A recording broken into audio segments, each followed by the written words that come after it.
اعوذ باللہ من الشیطان الرجیم بسم اللہ الرحمن الرحیم اللہم کل ولیک الحجۃ ابن الحسن صلواتک علیہ وعلی آبائہ فی هذه الساعة وفی کل ساعة ولیا وحافظا وقائدا وناصرا ودلیلا وعینا حتى تسکنہ ارضک طوعا وتمتعہ فیہا طویلا اللہم صل علی محمد وآل محمد وعجل فرجہم۔ خدا کا لاکھ لاکھ شکر ہے کہ ہم ان ڈسکشنز کے اندر سیرت حضرت زہرا سلام اللہ علیہ کی ڈسکشنز میں ہم پہنچے ہیں حضرت زہرا کی زندگی کا دوسرا دور، یعنی خانوادگی زندگی، فیملی لائف کے اندر بھی حضرت زہرا سلام اللہ علیہ کی زندگی میں جو سب سے پہلا مرحلہ طے ہوتا ہے وہ ہے ان کا رشتہ کیسے ہوا۔ ظاہر سی بات ہے، جب ایک لڑکا یا لڑکی جو ہے وہ اپنی شادی کی عمر تک پہنچ جاتا ہے یا پہنچ جاتی ہے تو اس کی شادی کا ٹائم آتا ہے اور رشتے آتے ہیں۔ لہٰذا حضرت زہرا سلام اللہ علیہ جب سن ازدواج تک پہنچی تو اس زمانے کے مدینہ کے جو برجستہ لوگ تھے، ایلیٹ کلاس کے لوگ تھے، جو پیسے والے تھے، ثروت والے تھے، جو جانتے تھے، اور کچھ حد تک یعنی ان کو معلوم تھا کہ حضرت زہرا سلام اللہ علیہ ایک طرف سے نبی ختمی صلی اللہ علیہ وآلہ وسلم کی بیٹی ہیں، دوسری طرف سے خود ان کی شخصیت بھی بالآخر ایک برجستہ شخصیت تھی حضرت زہرا سلام اللہ علیہ۔ تاریخ سے ہمیں یہ استفادہ ہوتا ہے شیعہ اور سنی دونوں کتابوں سے کہ 4 افراد امیر المؤمنین علی علیہ السلام کے علاوہ 4 افراد آتے ہیں حضرت زہرا سلام اللہ علیہ کا رشتہ مانگنے کے لیے۔ ان میں سے سب سے پہلا فرد حضرت ابو بکر، اور فرد دوم حضرت عمر، فرد سوم حضرت عثمان، اور چہارم حضرت عبد الرحمن ابن عوف۔ ممکن آپ مجھ پر اعتراض کریں کہ آغا صاحب آپ کیوں حضرت حضرت کہہ رہے ہیں ان اصحاب کے آگے، انہوں نے تو اتنا بالآخر ظلم کیا ہے، خلافت غصب کی ہے۔ میں اس وجہ سے کہہ رہا ہوں، میں جواب دے دیتا ہوں، آپ کو مشکل نہیں ہے، کیونکہ بالآخر ایک یونٹی اور وحدت کی فضا جو ہے ہمارے معاشرے میں قائم رہنی چاہیے، اور بالآخر ہم جانتے کہ انہوں نے کیا کیا ہے، اہل البیت علیہ السلام کے ساتھ کیا ظلم کیا ہے، اور عظیم ظلم کیا ہے انہوں نے۔ لیکن بالآخر چونکہ اس وقت سوشل میڈیا کا زمانہ ہے، اور خصوصاً سوشل میڈیا کے اندر بعض ایسے انفلٹریٹڈ افراد موجود ہیں جو چاہتے ہیں کہ اس وحدت کی فضا کو توڑیں، اور دوسری طرف سے علماء کو حکم ہے، طلاب کو حکم دیا گیا ہے، مجتہدین کے فتاویٰ موجود ہیں کہ اس وحدت کی فضا کو قائم کیا جائے، جس قدر سٹرونگ کیا جائے اتنا بہتر ہے۔ لیکن اس کا مطلب یہ نہیں ہے کہ اگر جب ہم کہتے ہیں کہ وحدت کی فضا کو قائم رکھا جائے، سٹرونگ کیا جائے، تو ہم حقائق بھی بیان نہ کریں۔ نہیں، یہ تو اصلاً اس کا مطلب نہیں ہے۔ حقائق کو بیان کرنا چاہیے، لیکن ایک علمی فضا میں، رسپیکٹ کے فضا میں، اور ایک دوسرے کے جو مقدسات ہیں ان کو آپ رسپیکٹ کے ساتھ نام لیں، ٹھیک ہے۔ اگرچہ پشت ماجرا ہم جانتے ہیں کہ حتیٰ شیعہ کتابوں میں بھی اور سنی کتابوں میں بھی عجیب و غریب شواہد ملتے ہیں کہ کیا ظلم ہوا ہے حضرت زہرا سلام اللہ علیہ کے ساتھ اور امیر المؤمنین علی علیہ السلام کے ساتھ۔ لیکن بالآخر میں ایک اور بات یہاں کر دوں، میں نے چونکہ ابھی کہا آپ سے کہ ہم چونکہ علمی فضا میں ہیں، ایک رسپیکٹ کی فضا میں بات کرنا چاہتے ہیں، تو یہاں پر ہم حقائق بھی لے کر آئیں گے، خصوصاً جب ہم بالآخر ماجرہ فدق کے بارے میں ہم جب بات کریں گے تو وہاں پر ممکن ہے کچھ ایسے حقائق بیان ہوں جو کہ شیعہ اور سنی دونوں کتابوں میں موجود ہیں، لیکن رسپیکٹ کی فضا میں، علمی فضا میں، ٹھیک ہے۔ اور یہاں پر کوئی احساساتی جو ہے رد عمل یہاں پر دکھانے کی ضرورت نہیں ہے. اور جو آپ مخاطبین ہیں، چاہے وہ سسٹرز ہوں چاہے وہ بردرز ہوں، آپ سے بھی ریکویسٹ ہے، خصوصاً جو شیعہ مخاطبین ہیں، آپ سے بھی ریکویسٹ ہے کہ آپ احساساتی اعتبار سے کچھ ڈسکشنز کو نہ سنیں، بلکہ علمی اعتبار سے سنیں، تحقیقاتی اعتبار سے سنیں تو وہ بہتر ہے. خدا ہمیں توفیق دے کہ ہم حضرت زہرا سلام اللہ علیہ کی سیرت پر قائم ہو جائیں، اس کے اوپر عمل پیرا ہوں اس سیرت کے اوپر، اور خدا ہم سب کو اس سیرت کے اوپر ثابت قدمی دکھائے انشاءاللہ تعالی. کون تھے وہ 4 نفر؟ ان 4 نفر کا میں نے آپ کو نام بتا دیا، اور یہ وہ ابھی مطالب جو میں آپ کے سامنے پیش کرنے والا ہوں یہ خود اہل سنت کی کتابوں سے استناد کرتے ہوئے میں آپ کو بتاؤں گا. صحیح ہے، تاکہ بالآخر ایک انصاف کی فضا ہو اور تاریخی حقائق بھی بیان ہو. مشکل نہیں ہے. سب سے پہلا فرد، سب سے پہلے صحابی نبی اکرم صلی اللہ علیہ وآلہ وسلم کے، جو حضرت زہرا سلام اللہ علیہ کی کے رشتے کے لیے انہوں نے جو ہے وہ اقدام کیا، وہ خود حضرت ابو بکر ہیں. جو منابع اہل سنت میں ہمیں نظر آتا ہے، خصوصاً مجمع الزوائد و منبع الفوائد میں، جو کہ ہیثمی کی کتاب اہل سنت کی ہے کتاب ہے، حضرت ابو بکر جو ہیں وہ خود ڈائریکٹلی نہیں جاتے نبی اکرم صلی اللہ علیہ وآلہ وسلم کے پاس اور رشتہ مانگنے کے لیے. نہیں، وہ خود اپنی بیٹی حضرت عائشہ کو بھیجتے ہیں. حضرت عائشہ جو کہ اس وقت نبی اکرم صلی اللہ علیہ وآلہ وسلم کی ہمسر اور زوجہ بن چکی تھی، وہ اپنی بیٹی حضرت عائشہ کو بھیجتے ہیں نبی اکرم کے پاس تاکہ ایک میڈیشن ہو جائے خاص گاری کے لیے، رشتے کے لیے.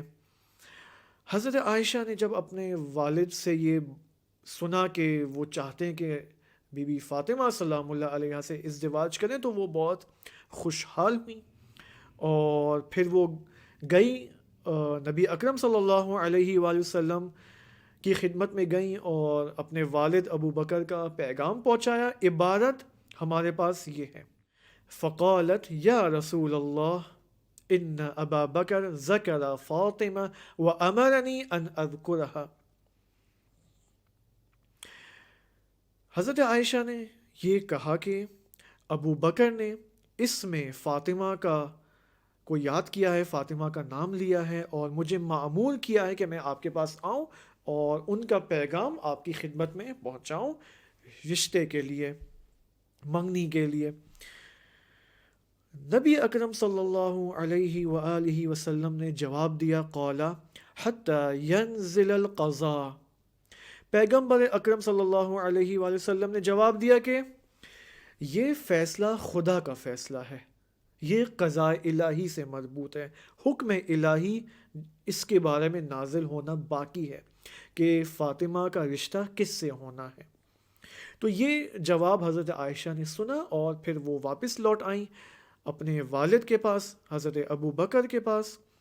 فرجع الیہ ابو بکر. ٹھیک ہے، تو ابو بکر نے اپنی بیٹی سے پوچھا کہ کیا ہوا، کیا جواب دیا نبی اکرم نے.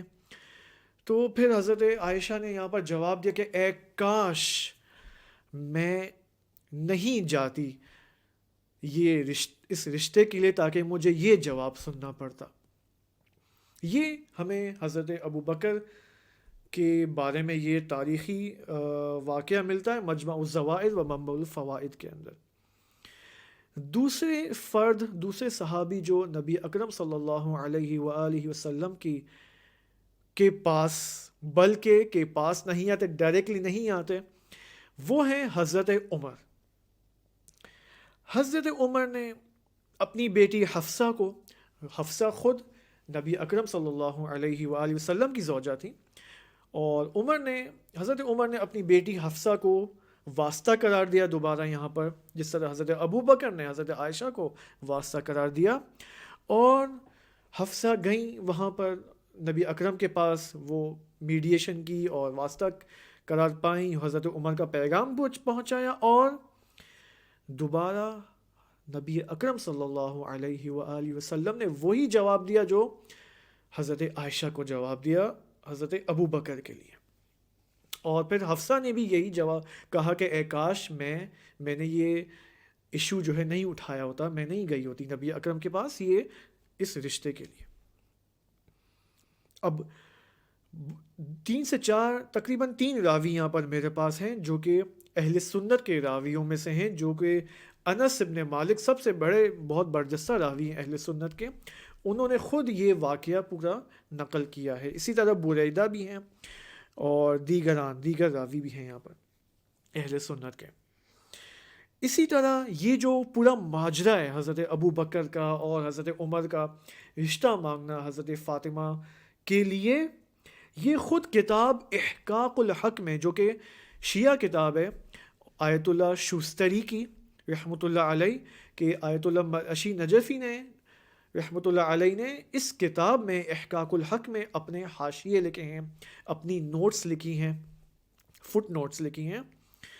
اور اس میں ایک باب ہمیں ملتا ہے کہ اس چیپٹر کا نام یہ احقاق الحق میں اباء النبی صلی اللہ علیہ وآلہ وسلم عن تزویجہا من ابی بکر و عمر. چیپٹر کا نام یہ ہے کہ نبی اکرم کا اباء کرنا، منع کرنا جو ہے کہ حضرت فاطمہ سلام اللہ علیہ کے رشتے کا منع کرنا ابی بکر اور عمر سے. اور اس کتاب میں، اس چیپٹر میں خود آیت اللہ شستری رحمۃ اللہ علیہ، یا ایک اور نقل کے مطابق آیت اللہ تستری یا شستری ہے بالآخر، لیکن آیت اللہ شستری کہہ لیتے ہیں، کوئی مشکل نہیں ہے. انہوں نے انس ابن مالک کی روایت کو 15 اہل سنت کی کتابوں سے نقل کیا ہے. اسی ماجرا کو جو ابھی میں نے آپ کے سامنے پوری سٹوری سنائی ہے، احقاق الحق میں مرحوم شستری رحمۃ اللہ علیہ نے اسی روایت کو انس ابن مالک، جو کہ اہل سنت کے بہت بڑے راوی ہیں، انس ابن مالک کی اس روایت کو 15 کتابوں سے، اہل سنت کی 15 کتابوں سے نقل کیا ہے. اسی طرح انہوں نے بریدہ یا برید، جو کہ اہل سنت کے ایک اور راوی ہیں، برید سے 9 کتابوں سے روایت نقل کی ہے. اور اسی طرح اور بھی نقل یہاں پر موجود ہے. تو بس یہ ایک مسلم واقعہ ہے، اہل سنت کی کتابوں میں قطعی واقعہ ہے.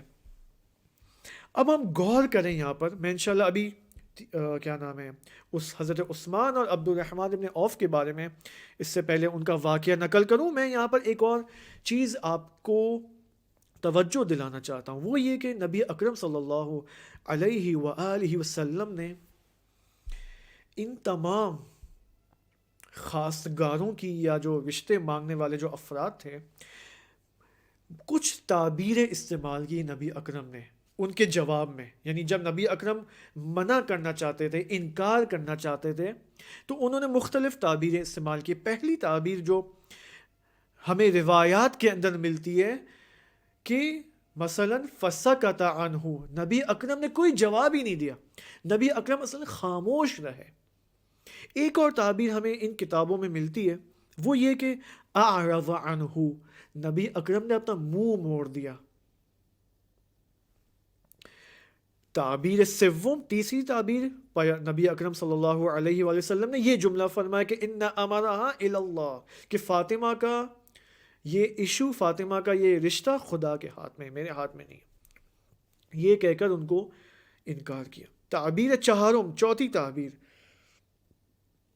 کہ ان تنتظر لہ القضاء، کہ قضاء الہی جو ہے کا میں منتظر ہوں، اور آپ بھی منتظر رہیں قضاء الہی کی، فی الحال یہ رشتہ نہیں ہو سکتا. پانچویں تعبیر جو نبی اکرم نے استعمال کی، وہ انہا صغیرہ، کہ فاطمہ اس وقت صغیرۃ، چھوٹی ہیں. صحیح ہے. اب ہم آئیں گے، یہ تعبیریں بعد میں بھی آئیں گی. اب میں نے سوچا کہ آپ کو کم از کم یہ 5 تعبیریں بتا دوں جو روایت کے اندر آئی ہیں، تاکہ مسئلہ مزید واضح ہو جائے. اب آپ دیکھیں خصوصاً یہ جو تعبیر آخری ہے، انہا صغیرۃ، کہ فاطمہ اس وقت چھوٹی ہیں کہ اس سے شادی کی جائے، یہ خود عبارت جو ہے وہ اہل سنت کے اس قول کا انکار ہے جو انہوں نے اپنی کتابوں میں ذکر کیا ہے، کہ وہ یہ فرماتے ہیں کہ حضرت زہرا سلام اللہ علیہا بعثت سے 5 سال پہلے متولد ہوئی ہیں. اگر حضرت زہرا بعثت سے 5 سال پہلے متولد ہوئی ہیں تو اس کا مطلب شادی کے ٹائم پر ان کی عمر 17 یا 18 سال ہونی چاہیے. اور 17 یا 18 سال کی لڑکی کے لیے کوئی یہ تعبیر استعمال نہیں کرتا کہ انہا صغیرۃ، یہ تو اس وقت چھوٹی ہے. 17-18 سال کی لڑکی کے لیے تو لوگ رشتے مانگنے آتے ہیں. صحیح ہے. بس اس کا مطلب اہل شیعہ علماء کا قول یہاں پر صحیح ہے کہ حضرت زہرا سلام اللہ علیہا کی ولادت باسعادت بعثت کے 5ویں سال میں ہوئی ہے، جس کے نتیجے میں ان کی شہادت کے وقت ان کی عمر 18 سال کی تھی. اب تیسرے صحابی جو نبی اکرم صلی اللہ علیہ وآلہ وسلم کی خدمت میں آتے ہیں وہ ہے عبد الرحمن ابن عوف اور عثمان باہم. حضرت عثمان اور عبد الرحمن ابن عوف دونوں ایک ساتھ آتے ہیں، اکٹھے آتے ہیں نبی اکرم صلی اللہ علیہ وآلہ وسلم کی خدمت میں. عبد الرحمن ابن عوف یہ اس وقت کے قریش کے بہت بڑے لوگوں میں سے تھا یہ شخص، اور بہت ہی پولدار تھا، مالدار شخص تھا، ثروت مند شخص تھا، یہ بہت پیسے والا شخص تھا. اور یعنی اس قدر اس شخصیت کے پاس پیسے تھے کہ ان کو خود خوف تھا کہ یار میرے پاس اتنے پیسے کہ میں کیا کروں ان پیسوں کا. ٹھیک ہے، اس قدر مالدار شخص تھے یہ. اب ام سلمہ سلام اللہ علیہا جو کہ نبی اکرم صلی اللہ علیہ وآلہ وسلم کی زوجہ تھیں، انہوں نے یہ جملہ یہ فرمایا کہ مجھے یہ خوف ہے، مجھے یہ ڈر ہے کہ اتنی ساری ثروت جو ہے ہمیں ہلاک نہ کر دے. اتنی ساری ثروت کا کرنا کیا ہے؟ صحیح ہے نا. یہ نارملی ہوتا ہے، آپ دیکھیں ہمارے معاشرے میں بھی یہ پرابلم ہے. بعض اوقات لوگ اس قدر سیونگ کرتے ہیں، اس قدر پیسہ جمع کرتے ہیں، ٹھیک ہے، ان کی موت کے بعد جو ہے وہ آپ دیکھیں اس قدر ان کی جائیداد سے پیسہ نکلتا ہے. یہ الگ بات ہے کہ انہوں نے اپنے بچوں کے لیے جمع کیا، وہ ایک الگ سین ہے. لیکن بعض لوگوں کے اندر یہ ایک بری عادت ہوتی ہے پیسے جمع کرنے کی. کب پیسہ جمع کرنا بری عادت ہے؟ جب انسان انفاق نہ کرے فی سبیل اللہ. اچھی چیز یہ ہے، اچھی عادت یہ ہے جو اسلام بھی جس کی طرف ترغیب دلاتا ہے، قرآنی آیات بھی موجود ہیں کہ انسان ٹھیک ہے پیسے جمع کرے لیکن ساتھ ساتھ انفاق بھی کرے، دوسروں کو قرض بھی دے. اس وقت پیسے جمع کرنا مفید ثابت ہو سکتا ہے. اور عبد الرحمن کی ثروت جو ہے خود پورے قریش کے قبیلے کی ثروت سے زیادہ ثروت تھی. اچھا، پھر ام سلمہ نے البتہ یہاں پر نقل بھی ہمیں نظر نقل سے مراد جو چیز ہم تک پہنچی، نقل سے مراد وہ اصلی نقلی والا نہیں ہے. ٹھیک ہے، میں ان سے بات کروں جو اگر کوئی نوجوان ہے، کوئی یوتھ ہے جو میری بات سن رہا ہے، ورنہ بزرگوں کو تو پتہ ہے نقل سے مراد جو روایت ہم تک پہنچی ہے. تو یہ ایک اور ہمیں یہاں پر اسی میں ہمیں نقل یہی کنٹینیویشن میں ملتا ہے کہ ام سلمہ نے خود عبد الرحمن سے کہا کہ اس ثروت کو راہ خدا میں صرف کرو، راہ خدا میں انفاق کرو، کیا کرنا ہے اس ثروت کا. ٹھیک ہے، اب جو تاریخی ہمیں ہسٹوریکل اکاؤنٹس ملتے ہیں کہ عبد الرحمن کی موت کے بعد کیا ثروت اس کے پاس موجود تھی. اسٹیٹسٹیکلی دیکھیں اس کو، 1000 اونٹ، 3000 جو ہے وہ بکرے موجود تھے اس کے پاس، 100 گھوڑے موجود تھے، اور فراوان گولڈ موجود تھا. فراوان گولڈ طلا اس کے پاس موجود تھے. اور اسی طرح اس کی 4 بیویاں تھیں. اور یہ بھی ہمیں ملتا ہے کہ جب اس کے اموال، اس کی ثروت اس کی 4 بیویوں کے درمیان تقسیم کیا گیا تو ہر خاتون کو اس کی ہر ایک بیوی کو جو ہے وہ 1,00,000 دینار ملے وراثت میں. اس قدر پیسہ تھا اس کے پاس. اب یہ شخص ہے، اس قدر پیسہ ہے اس کے پاس، اب یہ آیا ہے رشتہ مانگنے کے لیے نبی اکرم صلی اللہ علیہ وآلہ وسلم کی خدمت میں تاکہ حضرت زہرا سے شادی کر سکے. اب جب وہ آیا نبی اکرم کی خدمت میں تو اس نے کہا رسول خدا کو، اے رسول خدا میرے پاس یہ چیز ہے، یہ چیز ہے، کسی چیز کی کمی میرے پاس نہیں ہے۔ پھر اس نے گنوایا رسول خدا کو کہ میرے پاس اتنے شتر ہیں، اتنی ثروت ہے، اتنا گولڈ ہے میرے پاس، ٹھیک ہے، اور میرے پاس اس قدر کی قیمتی کپڑے ہیں، اوکے، کلوتھس ہیں میرے پاس، اور پتہ نہیں کیا کیا ہے۔ خوب، اب ایک اور روایت کے اندر اب ہم دیکھیں گے کہ نبی اکرم نے کیا جواب دیا ہے۔ ایک طرف سے پھر عثمان، حضرت عثمان، وہ بھی حضرت عبد الرحمن ابن عوف کے ساتھ ساتھ ہیں، تو عثمان جو ہیں وہ یہ کہتے ہیں کہ وَأَنَا أَبْذُلُ ذَلِكَ، میرے پاس بھی اتنا مال ہے کہ میں بھی اتنا ہی جو ہے فاطمہ کو مہریے کے طور پر دے سکتا ہوں۔ بس آپ دیکھیں عبد الرحمن ابن عوف اور عثمان، ان دونوں نے کامن بات کی، اور جب رشتہ مانگنے آئے تو کامن بات کیا کہ انہوں نے پیسے کے بعد، میرے پاس اتنا پیسہ ہے، میرے پاس اتنا پیسہ ہے، فاطمہ کو میں اتنا مہریہ دوں گا، ٹھیک ہے۔ فغضب النبی، نبی اکرم کو غصہ آیا، غضب آیا۔ تعبیر دیکھیں روایت کی، فغضب النبی من مقالتہما، ان کی اس گفتگو سے نبی اکرم کو غصہ آیا، غضب میں آ گئے۔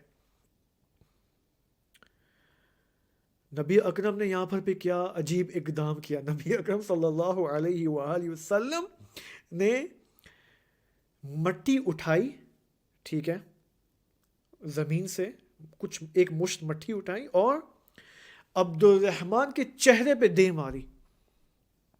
وقال له انك تحول علي بمالك، تو اپنی مال و ثروت جو ہے مجھ پر، اس کو تو وہ کرنا چاہ رہا ہے، تو اس کو میرے سامنے لانا چاہ رہا ہے کہ مال و ثروت تیرے پاس اتنا اتنا ہے۔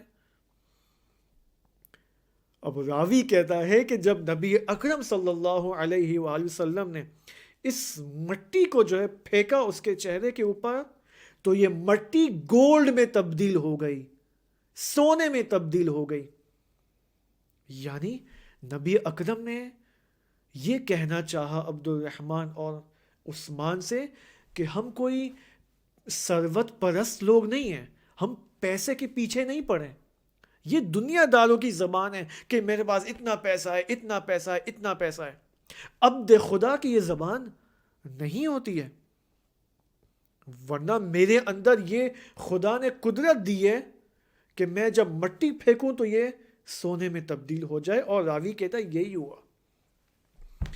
بہت ہی درس آموز لیسنز موجود ہیں اس واقعے کے اندر۔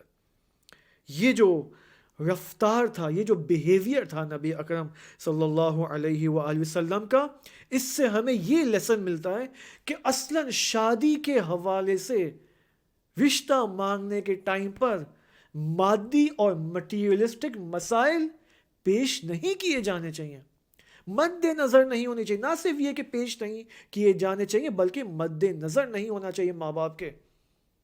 لڑکی والے پوچھتے ہیں آپ کا بیٹا کیا کرتا ہے، میرا بیٹا جو ہے، مثلا اگر وہ کہہ دے لڑکے والے کہ میرا بیٹا ابھی جاب ڈھونڈ رہا ہے، تو لڑکی والے چلے جاتے ہیں کہ یار اس کے پاس تو جاب بھی نہیں، ایک تجھے کیا کھلائے گا۔ یا مثلا ایک لڑکی مثال کے طور پر کسی طالب علم کو پسند کرتی ہے، ٹھیک ہے، تو لڑکی کے ماں باپ سب سے پہلے اس کے سوال میں کیا آئے گا کہ یہ تو طالب علم ہے، اے بیٹی یہ تو طالب علم ہے، یہ تو خود درس پڑھے گا، اس کو 10 سال مجتہد اور 20 سال مجتہد بننے میں لگیں گے، یہ تجھے کیا کھلائے گا، کیا پلائے گا، اس کا کوئی بزنس ہے، اس کی کوئی جاب ہے، نہیں ہے۔ یہ ذہنیت مٹیریلسٹک نبی اکرم خود فرما رہے ہیں کہ شادی کے ٹائم پر معذرت، شادی کے ٹائم پر یہ چیزیں نہیں سوچنی چاہیے انسان کو۔ رزق خدا دینے والا ہے۔ ممکن ہے آپ اگر کسی اپنی بیٹی کو ایک ایسے لڑکے کے ہاتھ سپرد کر دیں، ایک ایسے لڑکے کی اس کی بیوی بنا دیں آپ اپنی بیٹی کو، ممکن ہے وہ مالدار ہو، لیکن وہی لڑکا ممکن ہے باعث بنے کہ وہ اپنے آپ کو، آپ کی بیٹی کو جو کہ اس کی بیوی بن چکی ہے، اور اس کے بچوں کو اہل جہنم میں سے قرار نہ دے دے، جہنم نہ لے جائے۔ اس سے بہتر وہ لڑکا ہے جس کے پاس پیسے کم ہیں لیکن اس کے اندر الہی ویلیوز ہیں، ہولی ویلیوز ہیں، ہولی اخلاق ہے اس کا۔ بس آخری نتیجہ کیا، آخری بس خلاصہ کیا یہاں پر میں آپ کے سامنے پیش کروں گا کہ مادی اور مٹیریلسٹک مسائل شادی کے ٹائم پر پیش نہیں ہونے چاہیے، حتیٰ سوچ میں بھی نہیں ہونے چاہیے ماں باپ کے، چاہے وہ لڑکی کے ماں باپ ہوں چاہے وہ لڑکے کے ماں باپ ہوں۔ اب یہاں خطرناک حدیث میں آپ کے سامنے پیش کرنے والوں نبی اکرم صلی اللہ علیہ وآلہ وسلم کی کہ من تواضع غنیا لغنا ذهب ثلثه دینا۔ دوبارہ اس عربک کو نوٹ کریں اور اپنی ڈور سٹیپس پہ یہ لگا دیں آپ، من تواضع غنیا لغناء ذهب ثلثا دینہ۔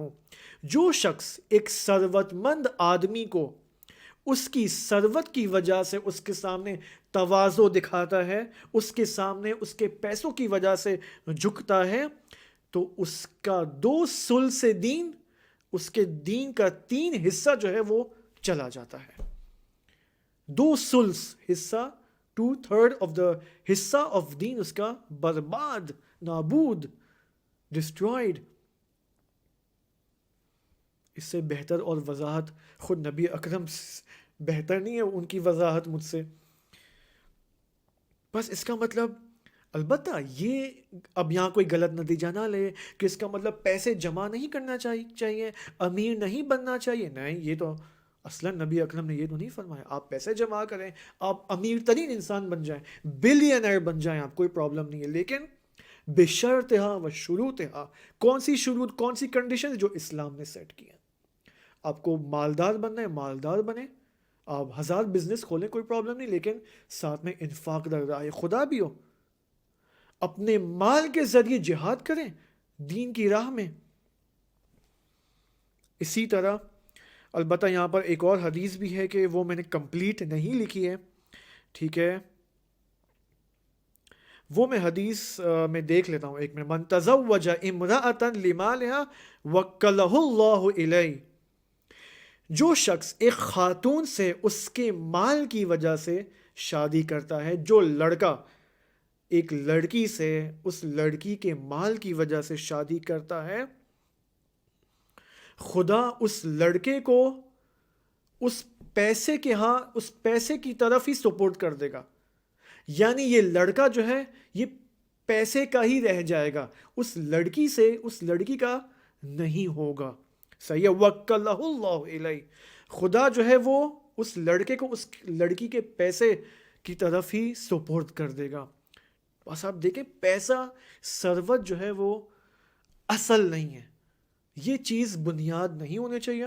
اب انشاءاللہ آج تو ہم نے یہ روایتیں دیکھی، یہ سٹوری آپ کے سامنے پیش کی تاریخ سے کہ کون افراد آئے حضرت زہرا سلام اللہ علیہ کے رشتے کے لیے۔ اب کل کے سیشن میں ہم یہ دیکھیں گے کہ امیر المؤمنین امام علی علیہ السلام آتے ہیں حضرت زہرا سلام اللہ علیہ کے رشتے کے لیے انشاءاللہ۔ والسلام علیکم ورحمۃ اللہ وبرکاتہ۔